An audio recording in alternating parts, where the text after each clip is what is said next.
Hey, what's going on, guys? Welcome back to another video. So it's gonna be a Q&A for you guys. Again, if you guys are unfamiliar with how this works, leave your questions down below in the comment section. And if they are a question that needs a more in-depth answer that I can elaborate on or give you tons more information than just a yes or a no, I will make a video like this and put it in here and give you all the information that you need to make the best decision based around your question.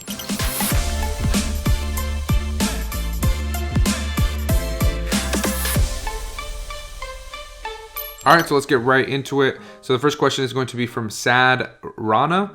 When doing product research, what's the max BSR a product should have? So if you're brand new, BSR is best sellers rank. Essentially, it is telling you how fast or estimated how many units this product is going to be selling in a particular category. That's what BSR means. The max BSR really depends on the category. So if we're talking about video games, the best sellers rank that I would go up to is going to be completely different if I was selling in grocery, or if I was selling in electronics, or if I was selling in home and kitchen. It's going to be completely different. So it has to be specific to that category, and you can go up as high as you want depending on how many units you want to sell per month. So if you're okay with selling 15 units per month or 10 units per month, then you can go to that level on the Jungle Scout estimator and see where it's going to be. So you can see, let's say you plug in, 20,000 or 50,000, and for that particular category, it's selling 15 units a month. Then you can't go past that. You can't go past the $50,000 BSR, and you would just plug that into your scanning software, ScanUnlimited, which is what I use. All right, next question is from Diana Jimenez. Is it worth paying someone on a monthly basis to specifically find and reach out to suppliers and also scan the list for you? Like, how time consuming is it? I've never done it myself. So yes, it's 100% worth it, but with that, you have to know how to do it first. You have to know it, you have to master it, that you can do it yourself. You can find suppliers on your own. You can find profitable products on your own. You can scan lists on your own before you hire anybody. Because if they are doing it wrong and you have no idea how to do it because you've never done it yourself, you guys are going to be just completely lost with what to do next, okay? So you have to learn it, master it first, and then you can hire out to do those tasks, because they are time consuming. I'm not gonna lie to you, those tasks are time consuming, and having an extra pair of hands to help you do it is super, super valuable and absolutely worth it once you know how to do it at a very, very high level. All right, so this next question is from Marius. He asks how to choose the best listing to list your product. For example, some listings have two different versions on them, similar rank, and same exact product pretty much. Very simple. Just pick the best one. Pick the one with the most history, because sometimes, let's say there's a product selling really well and it's selling for a very cheap price, and somebody will go and create another listing, a duplicate listing of that same exact product, and the history will be much, much less, which you're not supposed to do. You're not supposed to just create duplicate listings. So then people will search a product and there's actually 4 different versions of the exact same product, and it's just 4 different listings because people were just creating them. You're not supposed to do that, but if that is already there, then you would just pick the best one. The one with the most history, the one with the most reviews, the one with the most consistent price, not the one that just showed up last week. All right, next question is from Radu.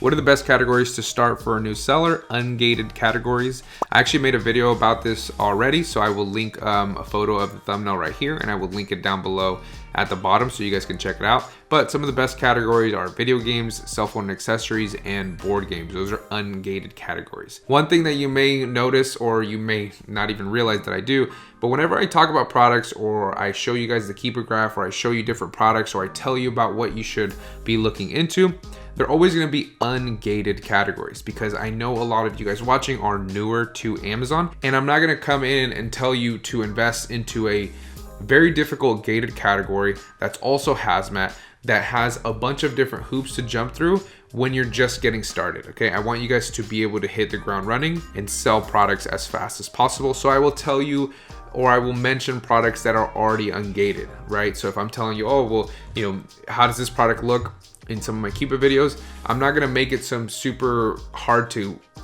be able to sell product, because the majority of you guys are newer, I'm assuming, okay? So video games, cell phone accessories, and board games. All right, so this next question is from Javier. He asks, wondering if I have to pay shipping to my supplier plus shipping once it gets to Amazon's warehouse. If so, what's the average price? If your supplier is shipping it directly to Amazon, you will just be creating a shipping plan and paying for the shipping postage within Amazon. You will provide that shipping label that Amazon will give you to your supplier, then they will ship it to Amazon and you're done. You only pay it once. If you're shipping it to yourself or you're shipping it to a prep center, you're gonna have to pay for shipping twice, because you're going to have to tell them where to ship it to. Let's say your house, then your supplier will either charge you for the shipping unless you can get it for free. And once it gets to you, you will then create the shipping plan, download the postage, and then you will send it to Amazon. So you'll be paying for shipping twice. Okay, so this one's from The Lot, and he says, $6.26 to ship a 3-pound box. I thought you mentioned a rough estimate of shipping FBA can range from 50 to 75 cents per pound. Yes, so I made a shipping video, and the postage was really expensive. So it was a 3-pound box, but the shipping cost was gonna be $6.26. You don't wanna ship a 1-pound box, because then the shipping is gonna be much more expensive compared to, let's say you ship 200 units at like 35 pounds and the shipping is $8, then your shipping cost is going to be much lower. So it has to have some sort of weight to it. Instead of just shipping 1 unit at 1 pound, it's going to be much more expensive. For example, you can ship 3 pounds for $6.26, but at the time I made this video, at the time I answered this comment, I had just sent in a 41-pound small parcel delivery shipment, and my shipping was came out to like 15 cents or 25 cents per unit. So it really just depends on the weight of the box, but you don't want to just ship in $1, like a 1 pound, I mean, because then the shipping costs, it's going to eat into your profits so much. So that's why I said it's a rough estimate. Depends on how much weight you're actually shipping. And there's also different ways to save on shipping. It's not all going to be the same, but I'd rather tell you it's going to be 50 cents instead of telling you, hey, a lot of times when I ship these kind of products, it's 10 cents, because then you're gonna be like, well, why isn't it 10 cents? You know, so I'd rather give you an overestimation and then have you pay less when you actually create it than tell you, on average, I pay 10 cents for this type of product to ship it. And then you try to do the same and you're like, hey, what the hell? What's going on here? Your information's not accurate. Okay, so remember, it's a rough estimate. That's why I explained that it was a rough estimate in that video. All right, so next question is from Saad Rana again. When ordering a product in wholesale and the current listing for the product is selling in a variety of sizes, colors, packs, and products, do you know which variant to place a wholesale order for? So you have to see which one you have access to from your supplier. And from that, you're going to do a few different things. One, you want to look at the reviews for each different variation. See which one is selling more and which one is not. Usually the one that's selling more is getting more reviews or has more reviews. Two, you want to look at the keeper graph. Sometimes the keeper graph has a clear difference amongst different variations, and sometimes it has a very similar keeper graph, maybe a slight difference, but very similar for all the variations, which makes it harder for us to determine which one's actually selling better. And then finally, your test products or your test purchases are going to be your absolute best friend when it comes to variations, because you can do a 10 or 15 or 50 unit test order and see if the product that you want or that you think is going to sell well is actually selling the same amount. Once you determine that, then you can order a larger amount, which will obviously give you that information. Is it selling well? Is it the variation that's selling well? Or is it the variation that's not selling very many? So test orders are going to be your best friend when it comes to that. All right, so last question, this comes from Javi. Let's see, when it comes to placing orders from suppliers to the Amazon warehouse, is $200 worth of inventory too low to start with? No.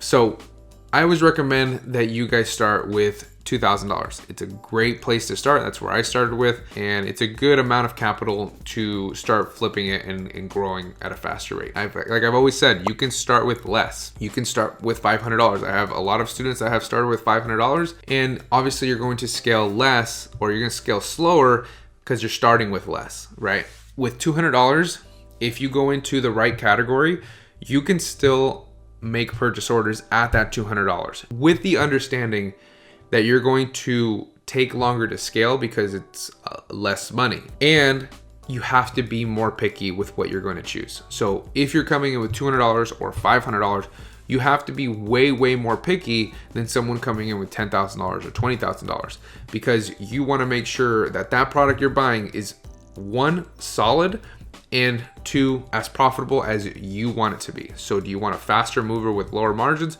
or are you okay with holding on to that product for a longer amount of time and then making more money off of it? Okay, so you have to be way more picky when you're starting with less. Also, with $200, something that low, I wouldn't try to diversify a bunch of different products because you just don't have that much to start with, right? So if you start doing like one product here, one product there, one product, you know, everywhere, then I feel like you'd be better off just buying one product, making sure it's profitable to the point where you want it. If I was starting with $200, I wouldn't buy anything less than 30% profit unless I found something that was making me, let's say, 10% profit and I was flipping it over every week or every 2 weeks. Then I'm like, okay, we can work with that. Just be more picky, but you can absolutely start with such a small amount like $200. Just understand it's not gonna turn into $10,000 your first month, okay? Sometimes you see these wholesale videos or these wholesale testimonials and it'll be like, made $500,000 in 6 months or $500,000 or $1 million in his first 6 months starting wholesale.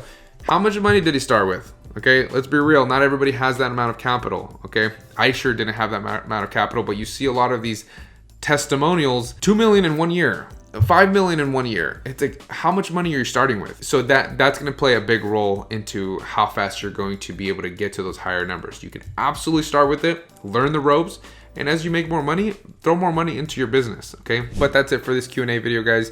If you guys have any more questions, just leave them down below in the comment section and I will help you answer all of your questions down below. And if it's a more in-depth question, I will answer it in one of these Q&A videos. Also, if you guys haven't checked out my cryptocurrency video, then make sure to check it out at the end of this video. I show you exactly how much money I made and lost during 30 days into the crypto market. I know it's a different topic than Amazon FBA, but I want to show you guys how to make money in a bunch of different ways, okay? Crypto market's hot right now, so that's why I decided to take on that challenge and show you guys how it all works. All right, I'll see you guys in that next video. Peace.